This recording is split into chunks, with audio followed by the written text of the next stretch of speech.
കാറ്റത്തെ കിളിക്കൂടിയിലെ ഒരു അപ്കമിങ് എപ്പിസോഡിലേക്ക് എല്ലാവർക്കും സ്വാഗതം. അങ്ങനെ സുഭാഷ് ഏട്ടൻ ഒരു കത്തെഴുതി വെച്ച് വീട്ടിൽ നിന്നും ഇറങ്ങിപ്പോകുന്നു. ഇതറിയുന്ന അച്ഛനും സുധീഷും ഹരീഷും നികേഷും സുഭാഷ് ഏട്ടനെ തിരഞ്ഞുകൊണ്ട് വീട്ടിൽ നിന്നും ഇറങ്ങുന്നു. സുഭാഷ് ഏട്ടൻ പോകാൻ സാധ്യതയുള്ള എല്ലാ സ്ഥലങ്ങളിലും അവരെല്ലാവരും തിരയുന്നുണ്ട്. വഴിയിൽ കാണുന്ന കടകളിലും സുഭാഷ് ഏട്ടൻ്റെ സൈറ്റുകളിലും എല്ലാം അവരെല്ലാവരും പോയിട്ട് അന്വേഷിക്കുന്നുണ്ട്. പക്ഷേ അവിടെയൊന്നും ചെന്നിട്ടില്ല എന്നറിയുന്നു. പിന്നീട് സുധീഷ് അവിനാശിനെ കാണുന്നുണ്ട്. സുഭാഷ് ഏട്ടൻ എവിടെ? വീട്ടിൽ കാണുന്നില്ല. നിന്നെ വിളിച്ചോ, നീ അങ്ങോട്ടേക്ക് വന്നോ എന്ന് ചോദിക്കുകയാണ്. ഇത് കേട്ട അവിനാശ് പറയുന്നുണ്ട്, ഇല്ല, ഇന്നേ ദിവസം ഞാൻ വിളിച്ചതാണ്, പക്ഷേ ഫോൺ എടുക്കുന്നില്ല. സൈറ്റിൽ ജോലി നടക്കുന്നുണ്ട്, അവർക്കുള്ള ഭക്ഷണവുമായി ഞാൻ അങ്ങോട്ടേക്കാണ് പോകുന്നതെന്ന് പറയുന്നുണ്ട്. ഇത് കേട്ട് സുധീഷിന് ദേഷ്യം വരുന്നുണ്ട്. സുധീഷ് ചോദിക്കുന്നുണ്ട്, നിങ്ങളോടൊപ്പം ജോലി ചെയ്യുന്ന ഒരാളല്ലേ, അദ്ദേഹം എവിടെ പോയെന്ന് നിങ്ങൾക്കറിയില്ലേ എന്ന് ചോദിക്കുമ്പോൾ അവിനാശ് പറയുന്നുണ്ട്, ഇല്ല, എനിക്കറിയില്ല. ശരി, സുഭാഷ് ഏട്ടനെ കാണാത്തത് കൊണ്ട് ഞാൻ ആകെ ടെൻഷനിലാണ്, ആകെ ഭ്രാന്ത് പിടിച്ചതുപോലെയാണ് എനിക്ക് തോന്നുന്നത്. എന്തായാലും സുഭാഷ് ഏട്ടനെ വിളിക്കുകയോ അങ്ങോട്ടേക്ക് വരികയോ ചെയ്താൽ ഞങ്ങളിങ്ങനെ അന്വേഷിച്ച് നടക്കുന്നുണ്ട് എന്നുള്ള വിവരം പറയണമെന്ന് സുധീഷ് പറയുന്നുണ്ട്. സുധീഷ് കരയുന്നുണ്ട്. പിന്നീട് ബൈക്കിൽ കയറി അവിടെ നിന്നും പോകുന്നു. പിന്നീട് ഹരീഷ് നികേഷിനോട് ചോദിക്കുന്നുണ്ട്, എടാ നികേഷ്, സുഭാഷ് ഏട്ടൻ പോകാറുള്ള സ്ഥലം, ഏറ്റവും ഇഷ്ടപ്പെട്ട സ്ഥലം ഏതാണെന്ന് നിനക്കറിയാമോ എന്ന് ചോദിക്കുകയാണ്. ഇത് കേട്ട് നികേഷ് പറയുന്നുണ്ട്, ഇല്ല, നമ്മുടെ സുഭാഷ് ഏട്ടനെ നമുക്ക് അറിയാവുന്നതല്ലേ, അങ്ങനെ പ്രത്യേകിച്ചൊരു സ്ഥലമൊന്നും സുഭാഷ് ഏട്ടന് ഇഷ്ടമുള്ളതായി എനിക്ക് അറിയില്ല. സുഭാഷ് ഏട്ടൻ ജോലിക്ക് പോകുന്നു, അവിടെ നിന്നും തിരിച്ച് നേരെ വീട്ടിലേക്കാണ് വരുന്നത്, അല്ലാതെ എവിടെയും കറങ്ങാനായിട്ടൊന്നും സുഭാഷ് ഏട്ടൻ പോവാറില്ലല്ലോ എന്ന് പറയുന്നുണ്ട്. ഇതിനിടയിൽ നികേഷ് കരയാനായിട്ട് തുടങ്ങുകയാണ്. അപ്പോൾ ഹരീഷ് സമാധാനിപ്പിക്കുന്നുണ്ട്, നീ വിഷമിക്കണ്ട, നമുക്ക് സുഭാഷ് ഏട്ടനെ കണ്ടുപിടിക്കാം, ഇവിടെ എവിടെയെങ്കിലുമൊക്കെ കാണും, നമുക്ക് അന്വേഷിക്കാം എന്ന് പറഞ്ഞുകൊണ്ട് സമാധാനിപ്പിക്കുകയാണ്. ഇതേ സമയം നിധിയാണെങ്കിൽ സുഭാഷ് ഏട്ടൻ്റെ ഒരു വിവരവും അറിയാതെ വീട്ടിലങ്ങനെ ടെൻഷൻ അടിച്ചിരിക്കുകയാണ്. അപ്പോഴാണ് നികേഷും ഹരീഷും അങ്ങോട്ടേക്ക് വരുന്നത്. സുഭാഷ് ഏട്ടൻ്റെ വിവരം എന്തെങ്കിലും അറിഞ്ഞോ എന്ന് ചോദിച്ചുകൊണ്ട് അവരുടെ അടുത്തേക്ക് നിധി ഓടി ചെല്ലുന്നുണ്ട്. ഇല്ല ഏട്ടത്തി, ഒരു വിവരവും അറിയില്ല, ഞങ്ങൾ എല്ലായിടത്തും തിരഞ്ഞു, സുഭാഷ് ഏട്ടൻ പോവാൻ സാധ്യതയുള്ള എല്ലാ സ്ഥലങ്ങളിലും അന്വേഷിച്ചു, സൈറ്റുകളിലെല്ലാം പോയിട്ടാണ് ഞങ്ങളിവിടെ വരുന്നത്. എൻ്റെ ഫോൺ അതിനിടയിൽ സ്വിച്ച് ഓഫ് ആയി. ഇനി സുധീഷ് എങ്ങാനും വിളിച്ചാൽ കിട്ടില്ലല്ലോ എന്ന് ഉദ്ദേശിച്ചുകൊണ്ടാണ് ഞാൻ പെട്ടെന്ന് വീട്ടിലേക്ക് വന്നതെന്ന് ഹരീഷ് പറയുന്നുണ്ട്. അതിനിടയിലാണ് സുധീഷും അങ്ങോട്ടേക്ക് വരുന്നത്. ഒന്നും മിണ്ടാതെ ചെയറിൽ കയറിയിരുന്ന് തല താഴ്ത്തിയിരിക്കുകയാണ്. ഈ ടെൻഷൻ കണ്ട് ഹരീഷ് ചോദിക്കുന്നുണ്ട്, എന്താ സുധീഷ് ഏട്ടാ ഇങ്ങനെ ഇരിക്കുന്നത്, സുഭാഷ് ഏട്ടനെ കണ്ടോ എന്ന് ചോദിക്കുകയാണ്. സുധീഷ് കരഞ്ഞുകൊണ്ട് പറയുന്നുണ്ട്, ഇല്ല, ഞാൻ എല്ലായിടത്തും അന്വേഷിച്ചു, സുഭാഷ് ഏട്ടൻ്റെ ഒരു വിവരവും കിട്ടിയില്ല. ബീച്ചിലും സൈറ്റുകളിലും അങ്ങനെ എല്ലാ സ്ഥലങ്ങളിലും ഞാൻ അന്വേഷിച്ചു. പിന്നെ നമ്മുടെ സുഭാഷ് ഏട്ടനാണെങ്കിൽ വീട് വിട്ടാൽ സൈറ്റ്, ഇത് രണ്ട് സ്ഥലത്തും മാത്രമേ സുഭാഷ് ഏട്ടൻ പോവാറുള്ളൂ. നമ്മുടെ സുഭാഷ് ഏട്ടൻ നമുക്ക് അറിയാവുന്നതല്ലേ എന്ന് പറഞ്ഞുകൊണ്ടാണ് അവൻ കരയുന്നത്. എനിക്ക് ആകെ ടെൻഷനാവുന്നു, ആകെ ഭ്രാന്ത് പിടിക്കുന്നത് പോലെ തോന്നുന്നുണ്ട്. ഇനി ഞാൻ എന്താ ചെയ്യുക, സുഭാഷിനെ എവിടെ പോയി തിരയുമെന്ന് സുധീഷ് പറയുകയാണ്. സുധീഷിൻ്റെ ഈ വാക്കുകൾ കേട്ട് നികേഷ് ആകെ ടെൻഷനോട് കൂടി ഒന്നും മിണ്ടാതെ ചെയറിൽ ഇരിക്കുകയാണ്. ഇത് കണ്ട് സുധീഷ് പറയുന്നുണ്ട്, എടാ നികേഷ്, നീ ഒന്ന് പൊട്ടിക്കരയടാ, നീ ഇങ്ങനെ മിണ്ടാതെ ഇരിക്കുന്നത് കാണുമ്പോൾ എനിക്ക് പേടിയാവുന്നു എന്ന് പറയുകയാണ്. ഇത് കേട്ട് നിധി പറയുന്നുണ്ട്, ഇല്ല, അവനക്കൊരു കുഴപ്പമില്ല, ഏട്ടൻ വന്നാൽ എല്ലാം ശരിയാവും എന്ന് പറയുന്നുണ്ട്. അച്ഛൻ അങ്ങോട്ടേക്ക് വരുന്നുണ്ട്. അവൻ വന്നോ എന്ന് ചോദിക്കുന്നുണ്ട്. ഇല്ല എന്ന് നിധി പറയുകയാണ്. അപ്പോൾ അച്ഛൻ പറയുന്നുണ്ട്, ഇല്ല, അവനൊരു പയ്യനല്ലേ, പെൺകുട്ടികളായിരുന്നെങ്കിൽ ആരുടെ എങ്കിലും കൂടെ പോയി എന്നെങ്കിലും വിചാരിക്കാം, അവൻ ഇങ്ങോട്ടേക്ക് വരും, അവൻ ഇവിടെ വിട്ട് എവിടെ പോവാനാ, എവിടെയും പോവില്ല എന്ന് പറഞ്ഞ് സമാധാനിപ്പിച്ചുകൊണ്ട് അച്ഛൻ പുറത്തേക്ക് ഇറങ്ങുകയാണ്. പെട്ടെന്ന് നിധി പറയുന്നുണ്ട്, നമുക്ക് പോലീസ് സ്റ്റേഷനിൽ വിവരം അറിയിച്ചാലോ. നികേഷിന് പേടിയാവുന്നുണ്ട്. പോലീസ് സ്റ്റേഷനിലോ? ഏട്ടത്തി എന്തായി പറയുന്നത്? അപ്പോൾ നിധി പറയുന്നുണ്ട്, അതെ, സ്റ്റേഷനിൽ പറയണം, നമ്മൾ ബീച്ചിലും അമ്പലത്തിലും എല്ലാം അന്വേഷിച്ചില്ലേ, ചേട്ടൻ പോകാൻ സാധ്യതയുള്ള എല്ലാ സ്ഥലങ്ങളും നമ്മൾ അന്വേഷിച്ചു, പക്ഷേ അവിടെയൊന്നും കണ്ടെത്തിയില്ലല്ലോ, ഇനി പെട്ടെന്ന് തന്നെ സ്റ്റേഷനിൽ അറിയിക്കുന്നതാണ് നല്ലത്. അങ്ങനെയാവുമ്പോൾ ചേട്ടൻ ഇനി വേറെ ഏതെങ്കിലും സ്ഥലങ്ങളിലേക്ക് പോയാൽ തന്നെ അവിടെയുള്ള സ്റ്റേഷനിൽ അവർ അറിയിച്ച് ചേട്ടനെ പെട്ടെന്ന് കണ്ടുപിടിക്കാൻ കഴിയും, എനിക്ക് അതാണ് നല്ലതെന്ന് തോന്നുന്നു. സുധീഷ് പറയുന്നുണ്ട്, ഞാൻ ബസ് സ്റ്റാൻഡിലും റെയിൽവേ സ്റ്റേഷനിലും എല്ലാം അന്വേഷിച്ചു, ചേട്ടൻ്റെ ഫോട്ടോ കാണിച്ച് അറിയാമോ എന്ന് അവിടെ നിൽക്കുന്നവരോടെല്ലാം ചോദിച്ചു. പക്ഷെ ആരും കണ്ടില്ലെന്നാണ് പറഞ്ഞത്. ഇത് കേട്ട് നിധി പറയുന്നുണ്ട്, അതൊന്നും ശ്രദ്ധിക്കേണ്ട ആവശ്യമില്ല. ചിലപ്പോൾ ചേട്ടൻ പോയ സമയവും അവർ വന്ന സമയവും വ്യത്യാസമുണ്ടായിരിക്കും. അതായിരിക്കും അറിയില്ലെന്ന് പറഞ്ഞത്. എന്തായാലും നമുക്ക് സ്റ്റേഷനിൽ അറിയിക്കുന്നതാണ് നല്ലത്. അങ്ങനെയാവുമ്പോൾ അവിടെയുള്ള CCTV എല്ലാം ചെക്ക് ചെയ്യാൻ അവർക്ക് പറ്റും.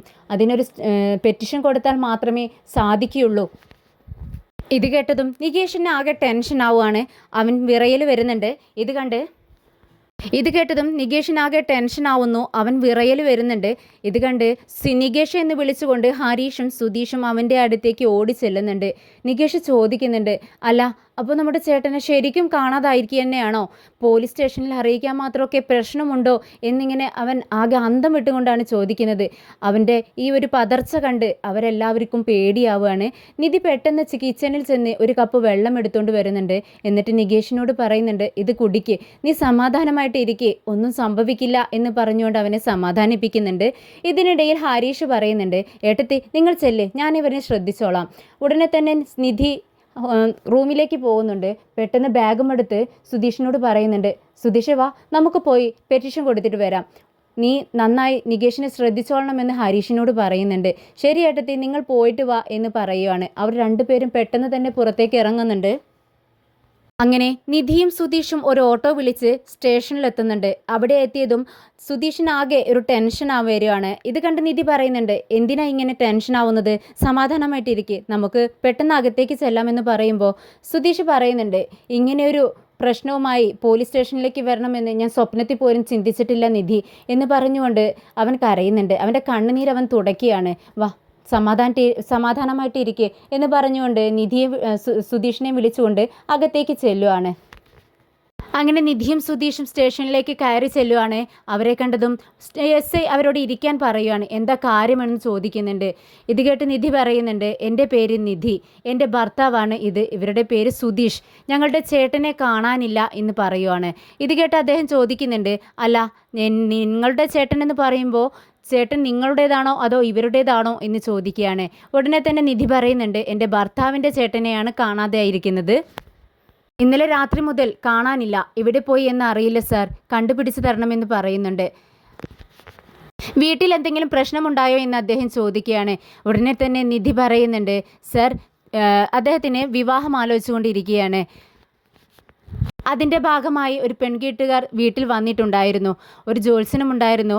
സുഭാഷ് ഏട്ടൻ്റെ ജാതകം എടുത്ത് നോക്കിയതിന് ശേഷം കുറച്ച് പ്രശ്നങ്ങളുണ്ടാ എന്ന് പറഞ്ഞുകൊണ്ടാണ് നിധി ആകെ ടെൻഷനോടെ ഇരിക്കുകയാണ്. വീണ്ടും പറയുന്നുണ്ട്, അതിനുശേഷം സുഭാഷ് ഏട്ടൻ ആകെ അപ്സെറ്റായിരുന്നു.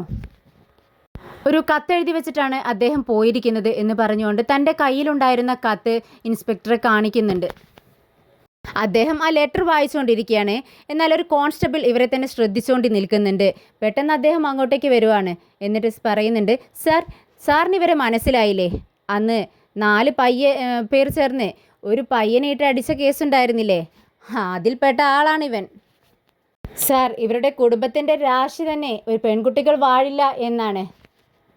ഇവരുടെ അച്ഛൻ ഇവരുടെ അമ്മയെ കൊന്ന് ജയിലിൽ പോയ ആളാണ് സാർ. പിന്നെ ഇവർ 4 പേരും ചേർന്ന് ഒരു പയ്യനെ അടിച്ച് ആകെ പ്രശ്നമുണ്ടാക്കിയതാണ്.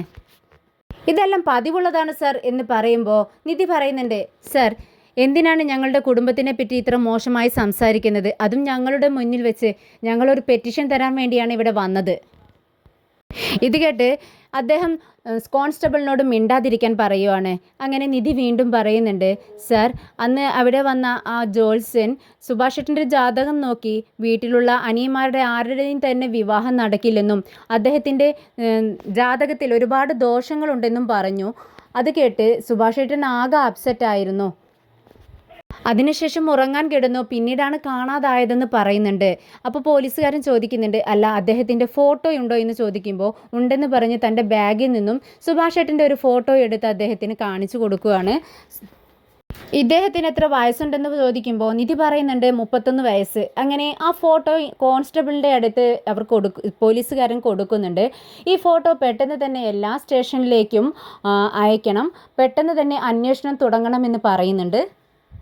പിന്നീട് ഇൻസ്പെക്ടർ ചോദിക്കുന്നുണ്ട്, അദ്ദേഹത്തെ നിങ്ങൾ എല്ലായിടത്തും അന്വേഷിച്ചോ എന്ന് ചോദിക്കുമ്പോൾ നിധി പറയുന്നുണ്ട്, സർ അദ്ദേഹം പോവാനിടയുള്ള എല്ലാ സ്ഥലങ്ങളിലും ഞങ്ങൾ അന്വേഷിച്ചു, പക്ഷേ ഒരു വിവരവുമില്ല എന്ന് പറയുവാണ്. അദ്ദേഹം ആത്മഹത്യ ചെയ്യുമെന്നോ മറ്റോ അദ്ദേഹത്തിൻ്റെ സംസാരത്തിൽ ധ്വനിയുണ്ടായിരുന്നോ എന്ന് ചോദിക്കുമ്പോൾ നിധിയും സുധീഷും ഞെട്ടുന്നുണ്ട്. പെട്ടെന്ന് നിധി പറയുന്നുണ്ട്, ഇല്ല സാർ, അങ്ങനെയൊന്നുമില്ല. സുധീഷ് കൈകൂപ്പിക്കൊണ്ട് പറയുന്നുണ്ട്, സാർ, എൻ്റെ ചേട്ടനെ കുറിച്ച് അങ്ങനെയൊന്നും പറയരുത്. അദ്ദേഹത്തെ എത്രയും പെട്ടെന്ന് കണ്ടുപിടിച്ച് തരണം പ്ലീസ് സാർ എന്ന് പറഞ്ഞുകൊണ്ടാണ് കൈകൂപ്പുന്നത്. ഇത് കണ്ട് ഇൻസ്പെക്ടർക്ക് വളരെ വിഷമം തോന്നുന്നുണ്ട്. അത് അദ്ദേഹം പറയുന്നുണ്ട്, ഇല്ല, നിങ്ങൾ പറയുന്നതനുസരിച്ച് അദ്ദേഹത്തിന് വളരെ ടെൻഷൻ അനുഭവിച്ചുകൊണ്ടാണ് വീട്ടിൽ നിന്നും ഇറങ്ങിപ്പോയിരിക്കുന്നത്.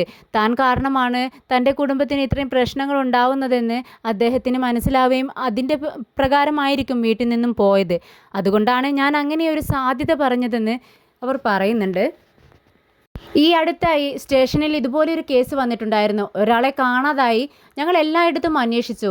പക്ഷേ അദ്ദേഹത്തിൻ്റെ വീടിനടുത്തുള്ള ഒരു കിണറ്റിൽ തന്നെ അദ്ദേഹത്തിൻ്റെ ബോഡി ഉണ്ടായിരുന്നു. അതുകൊണ്ടാണ് ഞങ്ങൾ ഇങ്ങനെയൊക്കെ പറഞ്ഞതെന്ന് പറയുമ്പോൾ നമ്മുടെ നിധിയും സുധീഷും ഞെട്ടുന്നുണ്ട്. പിന്നീട് നിധി പറയുന്നുണ്ട്, സാർ, ഇല്ല സാർ, അങ്ങനെയൊന്നും ഉണ്ടായിരിക്കില്ല. ഇതിന് എത്രയും പെട്ടെന്ന് എന്താ ചെയ്യാനുള്ളതെന്ന് വെച്ചാൽ നിങ്ങൾ ചെയ്യണമെന്ന് നിധി കരഞ്ഞുകൊണ്ട് പറയുവാണ്. ഇത് കേട്ട് അദ്ദേഹം പറയുന്നുണ്ട്, നിങ്ങളൊരു പെറ്റീഷൻ എഴുതി തന്നിട്ട് പോകണം. ഞങ്ങൾക്ക് ചെയ്യാൻ പറ്റുന്നതെല്ലാം ഞങ്ങൾ ചെയ്തോളാം എന്ന് പറയുന്നു. നിധി പെറ്റീഷൻ എഴുതിക്കൊണ്ടിരിക്കുമ്പോൾ നമ്മുടെ സുധീഷ് പെട്ടെന്ന് അവിടെ നിന്നും എഴുന്നേറ്റ് പോവുകയാണ്. ഈ ഇൻസ്പെക്ടർ പറഞ്ഞ വാക്കുകളാണ് അവൻ്റെ മനസ്സിലുള്ളത്. അവൻ പൊട്ടി കരയുകയാണ് അവിടെ ഇരുന്ന്. തൻ്റെ ചേട്ടനെ കാണാതായതിൽ അവൻക്ക് ഒരുപാട് വിഷമമുണ്ട്.